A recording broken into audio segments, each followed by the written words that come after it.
রূপসী মাইয়ারে তোর কলসির ভেতর কি খাঁটি গরুর দুধ বেচতে এনেছি। দে না একটু খাই, দামটা আগে চাই, আর দে না একটু খাই। দামটা আগে চাই, তোদের মতো ভিড় খাওয়াদের চেনে রেখেছি। ও রূপসী মাইয়ারে তোর কলসির ভেতর কি খাঁটি গরুর দুধ বেচতে এনেছি।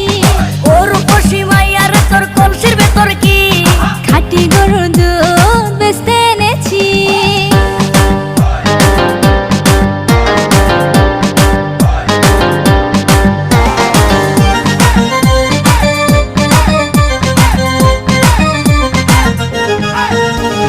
তোর দুধেতে আছে পানি, আমি কিন্তু